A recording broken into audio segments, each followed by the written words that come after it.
রাসূলুল্লাহ সাল্লাল্লাহু আলাইহি ওয়াসাল্লামকে আল্লাহ তাআলা কেন মক্কায় পাঠিয়েছেন এবং কেন ওই সময়টি চুজ করেছেন? This is a big question and you will have to understand know the meaning and the answers of this questions, যে কেন সেই সময় চুজ করা হলো। এবং ওই সময়টিকে বলা হয় আইয়ামে জাহিলিয়া, জাহিলিয়াতের যুগ। কেন জাহিলিয়াত? কিসের জাহিলিয়াত ছিল সেটি? তখন কি মানুষ পড়াশোনা জানতো না? তখন কি সভ্যতার লেশ মাত্র ছিল না? তখন কি মানুষ অর্থনৈতিকভাবে খুবই পিছিয়ে ছিল? তৎকালীন যুগে যে টেকনোলজির প্রয়োজন ছিল তা কি সেখানে অ্যাভেলেবল ছিল না? টেকনোলজি কি কোনো স্ট্যাটিক একটা জিনিস, নাকি এটা এভার ইভলভিং, প্রতি মুহূর্তে চেঞ্জ হচ্ছে, পরিবর্তন হচ্ছে?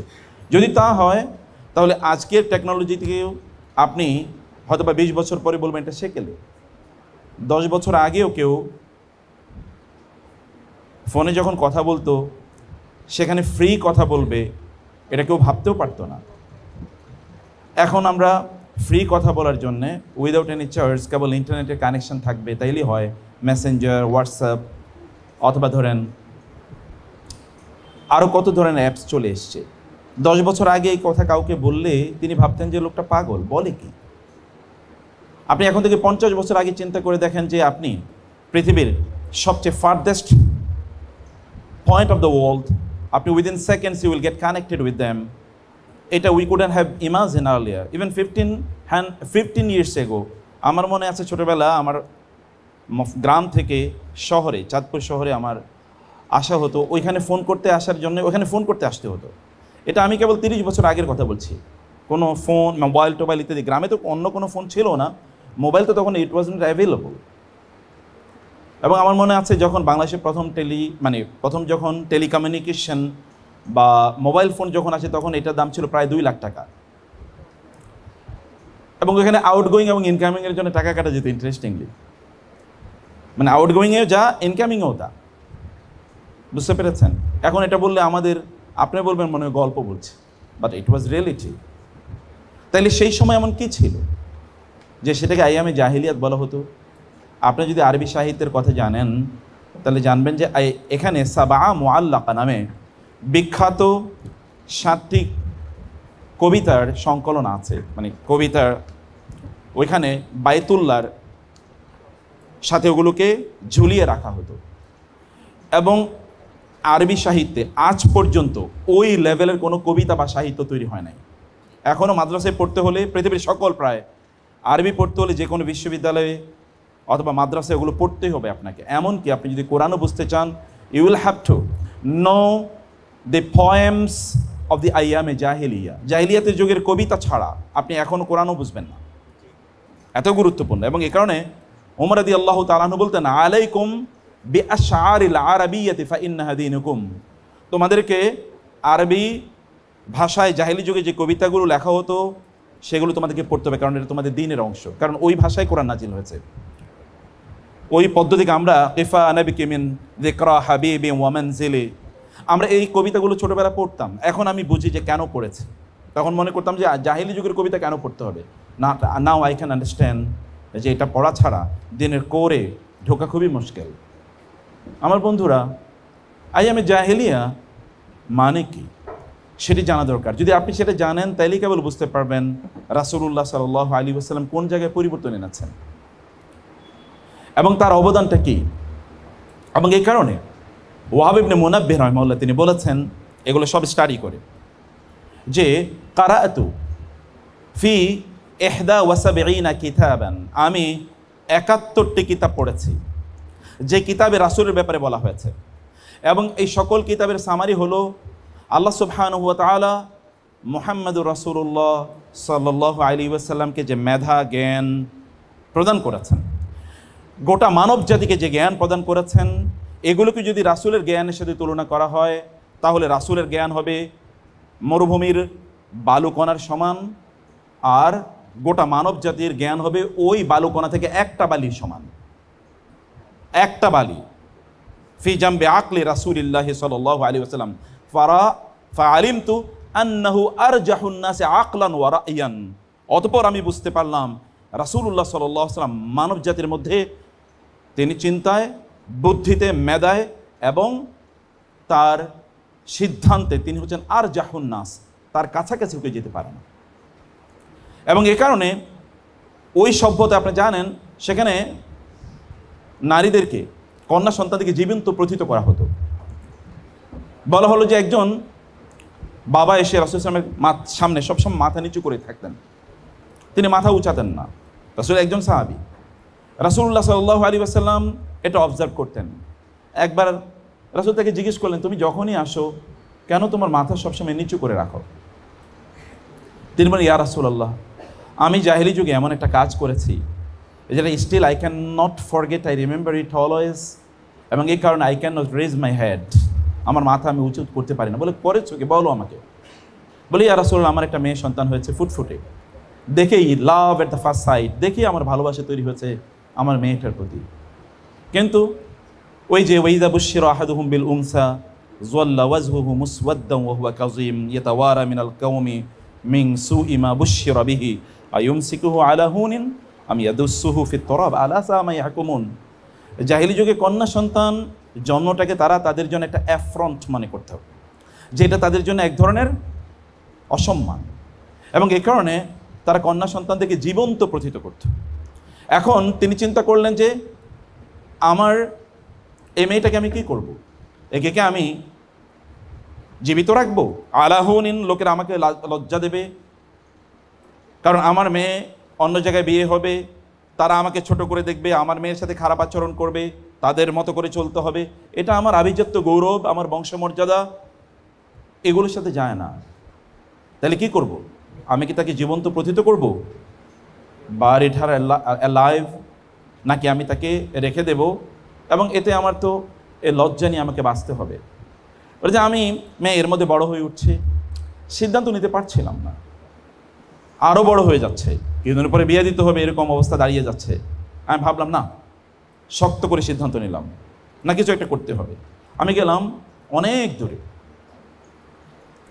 একটি বাগানের কাছে গিয়ে একটা কবর খুঁজলাম আমি।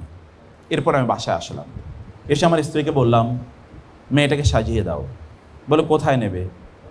বলে, ওর কাজিনদের বাসায় নিয়ে যাব, অথবা একটু বাজারে নিয়ে যাবো, একটু ঘুরতে যাই, অনেকদিন মেয়েকে নিয়ে ঘুরতে যাই না। ঠিক আছে, মেয়েকে আমার স্ত্রী সাজিয়ে দিলেন। আমার স্ত্রী জানেন না, ভেবেছেন বাবার সাথে যাবে, বাবার সাথে বাচ্চারা যাবে, এটা আপনারা হয়তো বুঝবেন না, বাবারও বুঝবেন। এটা খুবই আনন্দের বিষয়। তো স্ত্রী তাকে সাজিয়ে দিলেন, আমি তাকে নিয়ে গেলাম। আমার মেয়েটা কি সুন্দর, আমি একবার তার দিকে তাকাই, আরেকবার ফুলের দিকে তাকাই, অসাধারণ। ও রাস্তা দিয়ে যখন যাচ্ছে, ও আমার হাত থেকে ছুটে কখনো ওই গাছের একটু ফুল ধরছে, কখনো ওইখানে একটু দৌড়ে যাচ্ছে একটা পাথর ধরার জন্যে, ছুটি করছে। আজকে বাবার সাথে গিয়েছে, আমার মন খুবই খারাপ। ও আমাদেরকে, বাবা তোমার এত মন খারাপ কেন? আমি না তোমার সাথে আছি, আমি তাকে নিয়ে যাচ্ছি। বাবা কোথায় যাচ্ছ? একটু পরে বলবো, কোনো সমস্যা নেই। তাকে আমি নিয়ে যাচ্ছি। সে তো জানে তার কোনো কাজিনের বাসায় আমি তাকে নিয়ে যাব, কিন্তু কোনো এক সময়ে একটা ভিন্ন পথে আমি তাকে নিয়ে যাচ্ছি। বলো, বাবা কোথায় নিয়ে যাচ্ছ? এটা তো আমাদের পরিচিত পথ না। আমি বললাম যে না, কোনো সমস্যা নেই, চলো। ও চলছিল। এক সময় আমি তাকে এমন পথে নিয়ে গেলাম যেখানে কোনো মানুষ চলে না। ও একটু ভয় পেয়ে গেল, বাবা কোথায় নিয়ে যাচ্ছ? আমি বললাম, চলো, তোমার প্রশ্ন করার প্রয়োজন নেই। এবং যখন আমি তাকে ওই কবরের কাছে নিয়ে গেলাম, তখনও বুঝলো, কারণ এটা সমাজে জানা ছিল। তখন সে বুঝতে পেরেছে যে something wrong, dangerous is going to happen. সে আমাকে বললো, বাবা তুমি আমাকে মাফ করে দাও, তুমি প্লিজ আমাকে হত্যা করো না। কিন্তু আমি তার দিকে তাকাচ্ছিলাম, বা কবরের দিকে তাকাচ্ছিলাম। আমি সিদ্ধান্ত নিয়েছি, না, আমি আজকে যা করার সিদ্ধান্ত নিয়েছি, আমি তাই করব। এবং আমি তাকে কবরের কাছে নিয়ে গিয়ে ধাক্কা দিয়ে কবরের মধ্যে ফেলে দিলাম। আমি তার উপর মাটি যখন ফেলছিলাম,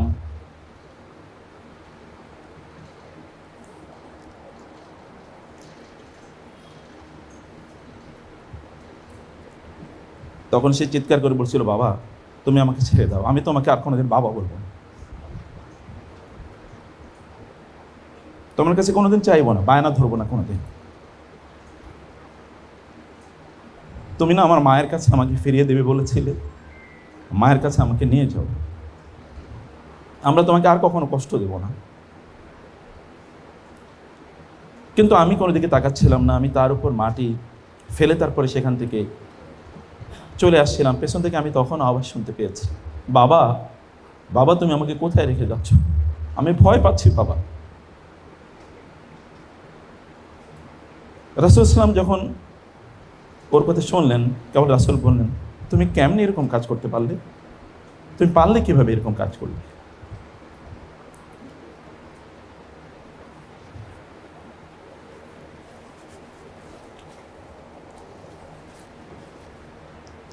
জাহেলিয়াত কেবল এমনিতে বলা হয় না, জাহেলিয়াতের অনেক কারণ আছে। কিন্তু জানেন তাদের মধ্যে কি পজিটিভ গুণ ছিল? অসাধারণ। রাতের বেলা তারা তাদের তাঁবুতে অথবা তাদের বাসায় আলো জ্বালিয়ে রাখতেন, যেন কোনো পথিক যদি মনে হয় যে কোথাও গিয়ে আশ্রয় নেওয়া দরকার, তাহলে তার বাসায় এসে আশ্রয় নেবেন। এই যে লঙ্গরখানা শুনেছেন না আপনারা, ইংরেজিতে বলে সরাইখানা, লঙ্গরখানা, এই কালচার এসে আরবদের কাছ থেকে। আরবরা কোনো জিনিস একা খেতে জানতেন না, তারা ভাগাভাগি করে খেতেন। কারণ তারা জানেন আজকে যদি আমি একা খাই, আগামীকাল যখন দুর্ভিক্ষ লাগবে, আরবে তো খাবার নাই। খাবার বলতে কেবল খেজুর এবং পানি, দুটো কালো জিনিস তাদের জীবনের চেয়ে অনেক প্রিয়। একটা হলো কালো পানি, দূর থেকে গভীর কূপের পানি একটু কালো দেখা যায়, এই কারণে তারা বলতে আল আসওয়াদান, কালো। একটা খেজুর তো কালো। এই দুটো জিনিস তাদের কাছে খুবই প্রিয় ছিল, more valuable than their lives. এগুলো তারা শেয়ার করে খেত। শুধু তাদের সাথে, নিজেদের সাথে শেয়ার করতো না, যাদেরকে তারা চিনতো না তাদের সাথেও তারা শেয়ার করত। কারণ তারা জানে আজকে আমি শেয়ার না করলে আগামীকাল আমাকে না খেয়ে মরতে হবে। আরবদের মধ্যে একটা স্বাধীন চেতা ভাব ছিল, তারা কোনোদিন পরাধীনতা কাকে জানতোই না। মুগীরা রাদিয়াল্লাহু তাআলা আনহু, তাকে পাঠানো হলো। সোহরাব এবং রুস্তমের কিসসা আপনারা শুনেছেন, আমরা ছোটবেলা পড়েছি, ইন্টারমিডিয়েট আমার মোস্ট প্রবাবলি সোহরাব এবং রুস্তমের ঘটনা পড়েছি। রুস্তম ছিল পার্সিয়ান সেনাপতি, পারস্য সাম্রাজ্যের সেনাপতি। তিনি ডাকলেন যে মুসলমানদের, মানে আরবের লোকদের বা এই নবীর অনুসারীদের এমন কি শক্তি, এরা যেখানেই যায় সব জায়গায় তারা বিজয়ী হয়, কেউ তাদের সামনে দাঁড়াতে পারে না। মানে তাদের মিরাকুলাস পাওয়ারটা আসে কোত্থেকে? What is the source of their strength, their power, their motivation, এটা কোত্থেকে আসে? এটা একটু জানার জন্য বলে তাদের একজনকে ডাকো। ডেকে নিয়ে আসলো মুগীরা রাদিয়াল্লাহু তাআলা আনহুকে। তিনি আসলেন। আসার পরে তিনি, সোহরাব তো সেনাপতি এবং সাম্রাজ্যের সেনাপতি, এটা সাধারণ কোনো বিষয় না। সাম্রাজ্যের সেনাপতির তার আসনটা কেমন হতে পারে আমাদের সেনানায়কদের কাছে, অথবা আমাদের যারা সেনাপ্রধান তাদের অবস্থা দেখলে বুঝতে পারি। আর সেটা তো সাম্রাজ্য, যদি আমেরিকান একটা সাম্রাজ্য বলি, তাহলে সেখানকার সেনাপতির অবস্থা কী হতে পারে? একটা পেন্টাগন নামে একটা ওয়ার্ল্ড পরিচালনা করার জন্য একটা আলাদা মিনিস্ট্রি আছে তাদের, কি পরিমাণ ইস্যু। পৃথিবীর বহু দেশে ডিফেন্স মিনিস্ট্রি আছে, তো ডিফেন্স মিনিস্ট্রিতে সবচেয়ে গুরুত্বপূর্ণ ব্যক্তি যিনি, এরকম। আর ওইটা যদি সাম্রাজ্য হয় তাহলে কেমন হতে পারে? আর যেই সময়ের কথা বলছি ওই সময় যুদ্ধ ছাড়া কোনো ইস্যু ছিল না। মানে for the sake of your survival you will have to fight, you will have to go to the battle, এবং your skill in the battlefield is the ultimate determinant for your leadership in the military world. তো সেই পরিস্থিতিতে সেখানে তিনি গেলেন, তার যে সিংহাসন তার পাশে আরেকটা আসন বসা, সেখানে গিয়ে তিনি বসলেন। তিনি বুঝতে পেরেছেন যে ওইটা তো রুস্তমের, অতএব তিনি তার পাশে গিয়ে বসেছেন। অন্য লোকের এসে তাকে সেখান থেকে টেনে নেমিয়ে দিচ্ছে, এই কি ব্যাপার, নামাচ্ছ কেন টেনে আমাকে? বললো না এটা আপনার জন্য না তো, আরবের কোথাকার কি জামা কাপড় নিয়ে আপনি এসেছেন, আপনি এখানে বসছেন, ওনার সহ সেনাপতি যিনি তিনি বসবেন, আপনি এখানে বসছেন কেন? টেনে নামিয়ে দিচ্ছেন। আর অন্য লোকেরা এসে সব কুর্নিশ দিয়ে এভাবে রুস্তমের সামনে দাঁড়ানো, যে সরি ভুল করে ফেলেছে, এই লোক তো মানে অন্যায় করেছে, আমরা তাকে বোঝাতে পারি নাই। রুস্তমের কাছে এসে সবাই একেবারে কুর্নিশের মতো করে দাঁড়িয়ে আছে। মুগীরা বলেন ঘটনা কি? এই তোমরা আমাকে কোথায় ডেকেছ? তোমরা কোথায় ডেকেছো? তোমাদের নিজেদেরকে তোমরা এত নিচু, এত হীন, এত অপমানিত, এত লাঞ্ছিত যে করো, তোমরা যে মানুষকে, তোমাদের নিজেদেরকে তোমরা দাস হিসাবে অন্যদের সামনে উপস্থাপন করো, এটা তো জানতাম না। আমরা আরবরা তো কোনোদিন কাউকে মনিব হিসাবে মানিনি, আমরা তো কারো দাস হতে চাইনি, কেউ আমাদের কোনোদিন দাসত্বের শৃঙ্খলে আবদ্ধ করতে পারেনি। আমরা তো স্বাধীন মানুষ, কারণ মানুষের সামনে মাথা অবনত করব, এটা তো আমাদের বাপদাদাদের আমলে কোনোদিনই দেখি নাই। তোমরা যদি নিজেদেরকে এত লাঞ্ছিত এবং অপমানিত করে থাকো, তাহলে আমাকে কেন এখানে ডেকেছো? আমি তো এখানে আসার না, তোমরাই তো আমাকে এনেছো, তারপরে তোমরা আমাকে অপমানিত করো। যদি জানতাম যে তোমাদের ব্যক্তিত্বের লেভেল এরকম, তাহলে তো আমরা এখানে আসতাম না, আমি তো এখানে আসতাম না। তাইলে সোহরাবের কাছ থেকে সংবাদ চলে গেল তাদের সম্রাট খসরু পারভেজের কাছে। খসরু পারভেজ এবার তার সকল সেনা প্রধানদেরকে এবং মন্ত্রীদেরকে তিনি ডাকলেন, সেনা মানে দায়িত্বশীল যারা এবং মন্ত্রীদেরকে ডাকলেন, ডেকে বললেন যে তোমরা একটা কাজ করবে। বলে কি? বলে তোমাদেরকে একটা পরীক্ষা করতে চাই। তার আগে তোমাদেরকে একটু বলি, তোমরা আরবদের সাথে একটু সম্পর্ক বিল্ড আপ করো, ওদের মেয়েদেরকে বিয়ে করো, তোমাদের মেয়েদেরকে তাদের কাছে বিয়ে দাও, একটু রিলেশন বিল্ড আপ করো। বলে কেন? ওরা মরুভূমির লোক, এগুলো হচ্ছে নমেড, মানে হচ্ছে তারা বেদুইন, এদের কোনো সম্পদ নাই, এদের কোনো প্রাচুর্য নাই, এদের কোনো সভ্যতা নাই, এদের কোনো সাম্রাজ্য নাই, সেখানে বিয়ে করবো কেন? বলে আচ্ছা তাইলে ঠিক আছে, তোমাকে বোঝাতে চাই, তোমাদেরকে একটু বোঝাতে চাই। এরপরে তিনি একটা কলস ভর্তি সোনা দানা এগুলো আনলেন এবং এনে বললেন এই কলস ভর্তি সোনা দানা কেবল সেই ব্যক্তি পাবে যিনি তার নিজকে সবচেয়ে বেশি বিবস্ত্র করতে পারেন। সরি টু সে, একটু অন্যভাবে নেবেন, যে বিবস্ত্র করতে পারে, জামা কাপড় বেশি করতে পারবে তাকে। এর মধ্যে এখানে সোনা দানা খুবই অনেক সম্পদ। এর মধ্যে এরা মন্ত্রীদের মধ্যে প্রতিযোগিতা শুরু হয়ে গেল, কে তার নিজকে সবচেয়ে বেশি ক্লথেড করতে পারে, সবচেয়ে বেশি বিবস্ত্র করতে পারে। প্রতিযোগিতা শুরু হয়ে গেল। প্রতিযোগিতা শেষ, যিনি বেশি খুলেছেন তিনি বেশি পেয়েছেন। ব্যাস, তিনি এবার বললেন এটা শেষ, আচ্ছা যাও। কয়েকদিন পরে তিনি বললেন আরবের কোনো লোকের আশপাশে কোথাও পাওয়া যায় কিনা, ধরে নিয়ে আসো তো। ধরে নিয়ে আসলে এক বেদুইনকে, একেবারে রাখাল বেদুইন, শেফার্ড। ধরে নিয়ে আসার পরে বললো, এবার মন্ত্রীদেরকে ডেকেছেন, বলে তোমাদের জন্য একটা পরীক্ষা আছে এগেইন। কি? বলে ও এর মাধ্যমে পরীক্ষাটা করতে চাই। বেদুইনকে লক্ষ্য করে বললেন একটা কাজ, তোমাকে একটা পরীক্ষা করবো। বলে কি পরীক্ষা? বলে এক কলস ভর্তি আবার সোনাদানা নিয়ে আসা হলো। বলে যে এই কলসে সোনাদানা ভর্তি আছে এগুলো। বলে কি শর্ত? বলে তোমার জামা কাপড় খুলতে হবে, তোমাকে একটু আমাদের সামনে বিবস্ত্র হতে হবে। বলে বলেন কি? আপনার এই এক কলস স্বর্ণের জন্য আমি বিবস্ত্র হবো? ছুঁড়ে ফেলে দেন এগুলো, আমার আত্মমর্যাদা এবং আত্মসম্মান আপনার এই কলস ভর্তি সোনাদানার চেয়ে অনেক অনেক বেশি। এ কথা বলে তিনি হন হন করে এখান থেকে বের হয়ে গেছেন। এবার সম্রাট তাদেরকে লক্ষ্য করে বলেন এই পার্সোনালিটি শেখার জন্য তোমাদেরকে বলেছে, এই পার্সোনালিটি শেখার জন্য তোমাদেরকে বলেছে। আরবের মানুষের গুণ বলে আমি শেষ করতে পারবো না। তৎকালীন মানুষের গুণ, সবচেয়ে বড় গুণ ছিল তারা ছিল স্বাধীন ছিল, এবং তারা যদি কোনো সিদ্ধান্ত নিত তাহলে সেটা তারা করেই ছাড়তো। আজকের এই অডিটোরিয়ামে আপনারা যা দিন এর কথা শোনার জন্য বসেছেন অথবা যারা দিনকে ফিল করেন, তারা প্রত্যেকে ওই আরবের ওই বেদুইন মানুষদের কাছে ঋণী। তাদের কারণে আপনার মুসলিম। তারা যদি আমাদের মতো হতো যে এয়ার কন্ডিশনার না হলে আমাদের ঘুম আসে না, 8-10 আইটেমের খাবার না হলে আমাদের ভালো লাগে না, আমরা যদি কিছু সময় আড্ডাবাজি না করি অথবা যদি চাটুকারিতা না করি, তাহলে আমার ভবিষ্যৎ কি অনুজ্জ্বল। এটা যদি হতো তাহলে ইসলাম ওই আরবের ওই গণ্ডির বাইরে যেত না। প্রিয় ভাইয়েরা এবং বোনেরা, আমি প্রেমিসটা ডেভেলপ করে আপনাদেরকে যে কথাটি বলতে চাই, মেডিকেল কলেজে আপনারা যারা ভর্তি হয়েছেন, আপনারা যারা পড়ছেন, and you will be graduating out ইনশাআল্লাহ, আপনাদের জন্য 1 নম্বর পার্সোনাল লাইফের জন্য কিছু নাসিহা আমার আছে।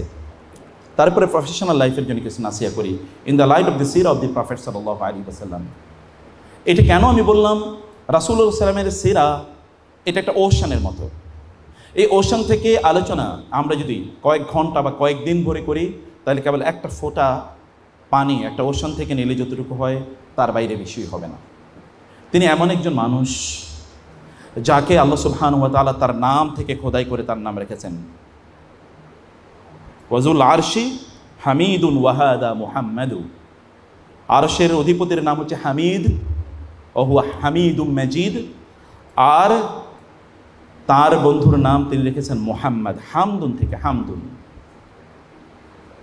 তিনি তার নিজের ব্যাপারে বলেছেন রব্বুল আলামিন, আর তার এই বন্ধুর ব্যাপারে তিনি বলেছেন ওয়ামা আরসালনাকা ইল্লা রাহমাতাল লিল আলামিন। তিনি তার ব্যাপারে বলেছেন রাউফুর রহিম, তার বন্ধুর ব্যাপারে তিনি বলেছেন হারিসুন আলাল মুমিনিনা রাউফুর রহিম। কিয়ামতের দিন রাসূল সাল্লাল্লাহু আলাইহি ওয়াসাল্লাম বলেছেন আমি লিওয়াউল হামদান হামিলু লিওয়াইল হামদি ইয়াউমাল কিয়ামা। কিয়ামতের দিন আমি লিওয়াউল হামদ, প্রশংসার পতাকা নিয়ে আমি কিয়ামতের দিন উঠব। আল্লাহ সুবহানাহু ওয়া তাআলা তাকে প্রশংসার চারিদিকে, তার নাম মুহাম্মদ এবং তার নাম আহমদ। মুহাম্মদ মানে হচ্ছে সবচেয়ে বেশি প্রশংসিত। যখন তার নাম মুহাম্মদ রাখা হয়েছে, লোকেরা আব্দুল মুত্তালিবকে বললেন মুহাম্মদ এরকম নাম তো আরবে কেউ কোনোদিন রাখে না, আপনি এরকম নাম কোত্থেকে রাখলেন?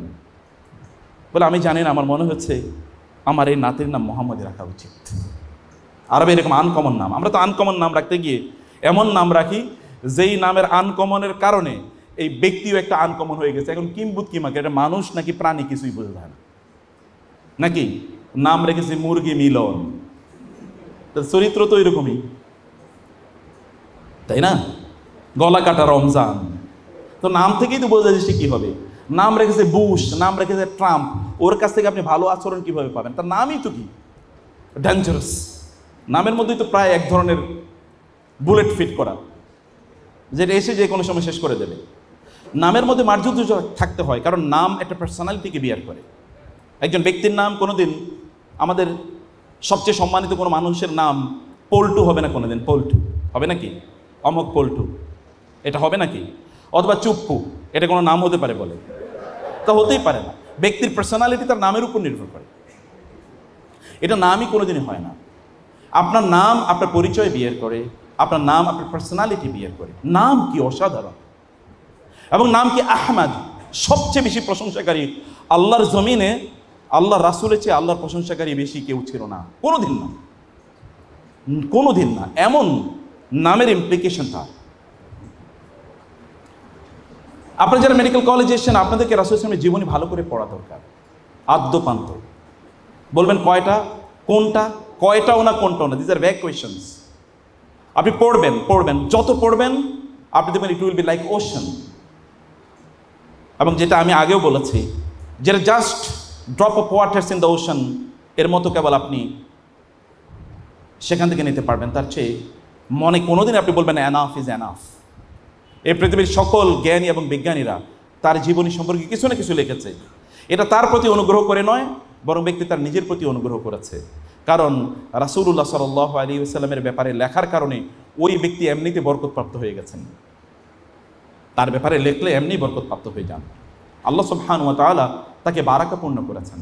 তিনি যাই করেন, যাই ধরেন, যেখানে গিয়েছেন সেটাই পৃথিবীর শ্রেষ্ঠতম জায়গায় পরিণত হয়েছে, তাই না? মক্কা ছিল, মক্কায় 1 রাকাত নামাজ করলে 1 লক্ষ রাকাতের সওয়াব পাওয়া যায়।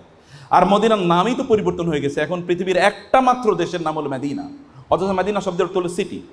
পৃথিবীতে সিটির অভাব আছে নাকি? ঢাকা সিটি, টাঙ্গাইল সিটি, কিন্তু কোনো সিটির নামই সিটি না। একটা সিটির নাম হলো সিটি মদিনা, এটা নাম। এবং ওমর রাদিয়াল্লাহু তাআলা আনহুর মতো ব্যক্তিরা দোয়া করতেন, হে আল্লাহ, তুমি আম্মাকে তোমার রাস্তায় শাহাদাতের মর্যাদা প্রদান করো, ওয়াজআল মাউতি ফি বালাদি রাসূলিক, এবং তুমি আমাকে তোমার রাসূলের শহরে মৃত্যুর মর্যাদা তুমি আমাকে প্রদান করো, তার শহরে যেন মারা যায়। ওমর রাদিয়াল্লাহু তাআলা দুটো দোয়া আল্লাহ তাআলা কবুল করেছেন। শাহাদাতে তিনি মর্যাদা অর্জন করেছেন এবং ওইখানে তিনি মারাও গেছেন।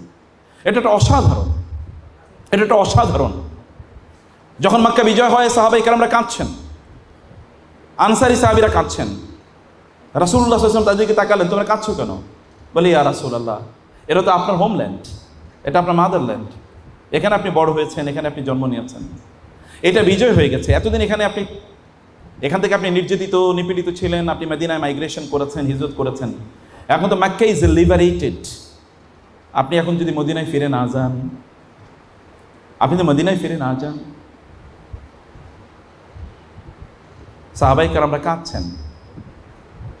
এর মধ্যে তায়েফ, হুনাইনের যুদ্ধ হয়েছে, বনু সাকিফের হিউজ গনিমতের মাল যদি না বুঝেন, এটাকে ইংরেজিতে বলে স্পয়েলস অফ ওয়ার। যুদ্ধের ময়দানে আপনি যে সকল যুদ্ধের ময়দানে সবচেয়ে দামি কি? অস্ত্র। পৃথিবীতে সবচেয়ে দামি সবসময় অস্ত্র, অস্ত্র সবচেয়ে দামি। অতএব যুদ্ধের ময়দানে যেই অস্ত্রগুলো শত্রুরা রেখে যায়, এগুলো সবচেয়ে দামি জিনিস, এগুলো গনিমতের মাল। আরও অনেক কিছু আছে, এগুলো হিউজ, এগুলো পেয়েছে। তিনি মক্কার সাহাবীদের মাঝে ডিস্ট্রিবিউশন করে দিচ্ছেন, মদিনা সাহাবীরা কিছুই পাচ্ছেন না। তারা এসে বলেন, ইয়া রাসূলুল্লাহ, সব এরা পাচ্ছে, আমাদেরকে কিছুই দেবেন না? আবার আরেক দল বসে কাঁদছে, আপনি যদি এবার মক্কায় থেকে যান। রাসূল সাল্লাল্লাহু আলাইহি ওয়াসাল্লাম উভয় পক্ষে ডাকলেন, ডেকে বললেন, যারা মনে করছে আফসোস আমরা কিছুই পেলাম না, এত বিশাল গনিমতের মাল, তিনি বললেন, আচ্ছা ওরা এই সম্পদগুলো নিয়ে বাড়িতে ফিরে যাক, আর তোমরা আমাকে নিয়ে ফিরে যাবে, এদের কেমন লাগে বলো তো? এরা হুড়মুড় করে কেঁদে দিয়ে বললেন, ইয়া রাসূলুল্লাহ, আমরা তো আপনাকেই চাই, এই সম্পদে আমরা কি করব? অন্যরা কাঁদছেন, আপনি যদি এখানে থেকে যান। তিনি বলেন, না, আমি তোমাদের সাথে শপথ করেছি না, আমি জীবনেও তোমাদের সাথে, মৃত্যু তো তোমাদের সাথে, আমার লাশও তোমাদের সাথেই থাকবে যদি আমি মারা যাই। তারা আনন্দিত হয়ে উঠলেন, ইয়া রাসূলুল্লাহ, আমার রদিনা বিহি, আমরা এতটুকুই যথেষ্ট আমাদের জন্য, আমরা কেবল আপনাকে চাই, আর কিছুই চাই। আমরা কেবল খায়বার যুদ্ধ যখন সংগঠিত হয়, হিউজ গনিমতের মাল আল্লাহ সুবহানাহু ওয়া তাআলা সব দিয়ে দিলেন। আল্লাহ তাআলা নির্দেশ প্রদান করলেন কাকে কাকে দেবেন। মক্কার সাহাবীদেরকে দেওয়া হলো, মদিনার তাদেরকে কিছুই দেওয়া হলো না, এবং তাদের নাম পর্যন্ত উল্লেখ নাই। আল্লাহ তাআলা তাদের কথা বলতে গিয়ে বললেন যে তারা হচ্ছেন এমন যে তারা ইউসিরুনা আলা আনফুসিহিম ওয়ালাউ কানা বিহিম খাসাসা, তাদের দারিদ্র্য আছে, তাদের দুর্ভিক্ষ আছে, তাদের পেটে প্রচন্ড পরিমাণ জ্বালা আছে, খাবার নাই, কিন্তু তারপরে তারা অন্যকে প্রাধান্য দেয়। কারণ আল্লাহ রাসূল সাল্লাল্লাহু আলাইহি ওয়াসাল্লামের ছোঁয়ায় জায়গাটি এমন হয়েছে, আপনি রাসূলের জীবনী পড়লে আপনার নিজের উপর আপনি অনুগ্রহ করবেন, অন্য কারো উপর না, রাসূলের উপর না। আপনি আপনার নিজের উপর অনুগ্রহ করছেন, আপনার নিজের উপর আপনাকে অনুগ্রহ করতেও হবে।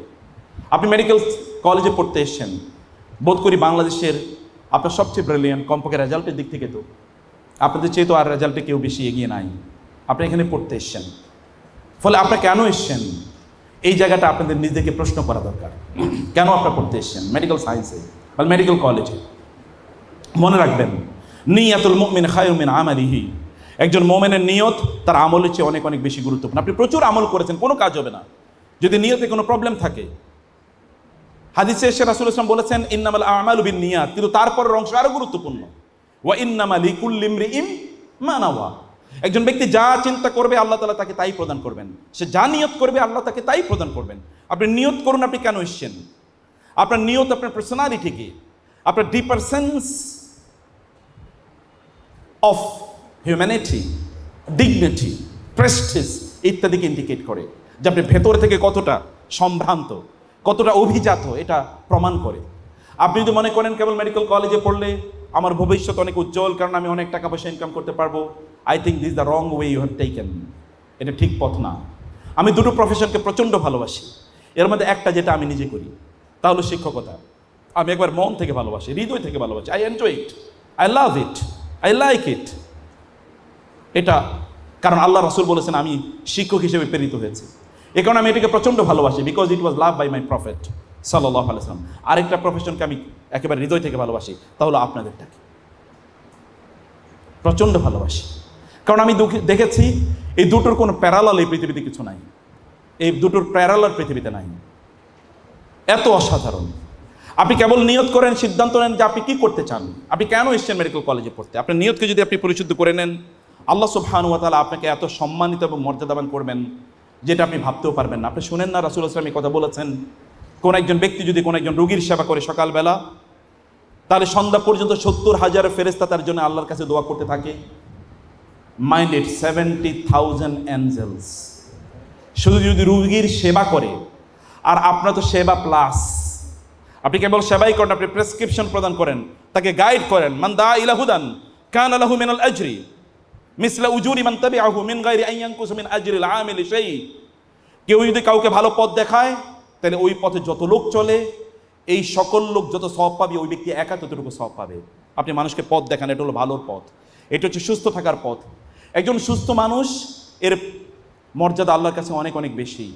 মানে সুস্থ মানে শারীরিকভাবে সুস্থ, কারণ তিনি অনেক ইবাদত করতে পারেন, তিনি অনেক কাজ করতে পারেন। আপনার মানুষকে সুস্থতার পথ দেখান, এবং এই কারণে 70,000 ফেরেশতা সকাল থেকে সন্ধ্যা আপনার জন্য দোয়া করে। আপনি যে সন্ধ্যায় কোনো রোগীকে আপনি সার্ভ করেন, তাহলে সকাল পর্যন্ত 70,000 ফেরেশতা আপনার জন্য দোয়া করবে। রাসূলুল্লাহ সাল্লাল্লাহু আলাইহি ওয়াসাল্লাম বললেন, কিয়ামতের দিন আল্লাহ তাআলা প্রশ্ন করবেন, আল্লাহ নিজে বলছেন, আমি কিয়ামতের দিন বান্দাকে প্রশ্ন করব, আমি তো কুনতু মারিদান, আমি অসুস্থ ছিলাম, তুমি আমার সেবা করোনি। তখন মানুষ বলবে, আল্লাহ আমি তো কোনোদিন অসুস্থ, আপনি অসুস্থ ছিলেন আমার কাছে গিয়েছেন, এরকম তো কখনো ঘটে নাই। তখন আল্লাহ তাআলা বলবেন, আমার অসুস্থ বান্দা তোমার কাছে গিয়েছিল, তখন আমিই মূলত গিয়েছিলাম। একজন অসুস্থ ব্যক্তিকে আল্লাহ সুবহানাহু ওয়া তাআলা, অসুস্থ বান্দার মর্যাদা আল্লাহ সুবহানাহু ওয়া তাআলা আল্লাহর সাথে নিয়ে যাচ্ছেন। আমার এই অসুস্থ বান্দার সেবা মানে তুমি আমাকে সেবা করতে।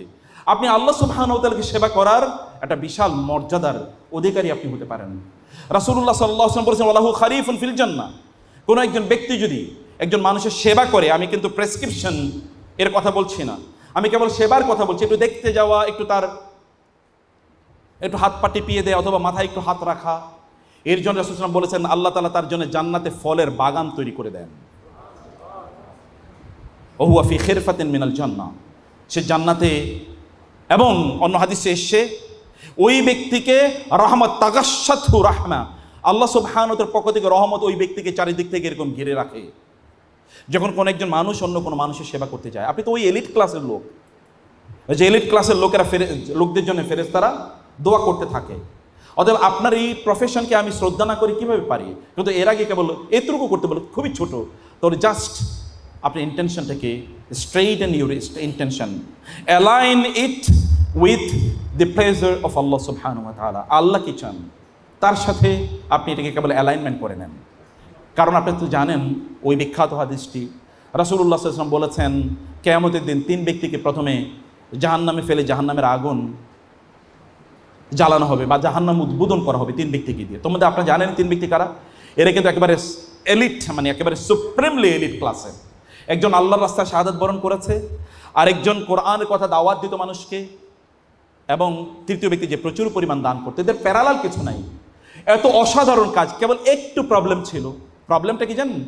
প্রবলেমটা হলো কেবলমাত্র তার আল্লাহর জন্য এটা করে নাই, কেবল তাদের নিজের জন্য করছে বা দুনিয়ার জন্য করেছে।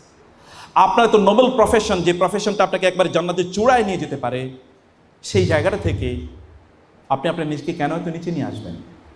আপনার তো মর্যাদা অনেক এলিট ক্লাসের লোক, আপনি তো ওইরকম জায়গায় যেতে পারেন। আপনাকে তো আল্লাহ তাআলা এরকম সম্মান দিয়েছেন, আপনার নিজকে অপমানিত কেন আপনি করবেন? অসম্মানিত কেন করবেন আপনি? এবং এ কারণে আপনাকে এই জায়গায় এসে আপনার এমন একটা অবস্থা তৈরি করা দরকার যে কোনো মানুষ যেন না বলতে পারে যে মুসলমানদের চেয়ে অমুসলমানরা মেডিকেল সায়েন্স অনেক এগিয়ে আছে। আপনাদের বাপদাদাদের আভিজাত্যের কথা মনে নাই? এই পৃথিবীকে তো মেডিকেল সায়েন্স শিখিয়েছে ইবনে সিনা, আল বিরুনি, আল কেন্দি অথবা আল রাজিরা। এই পৃথিবীকে মেডিকেল সায়েন্স পড়িয়েছে, শিখিয়েছে। মেডিকেল সায়েন্স কোনো ডিসিপ্লিন, কোনো একাডেমিক অর্গানাইজ ডিসিপ্লিন ছিল না।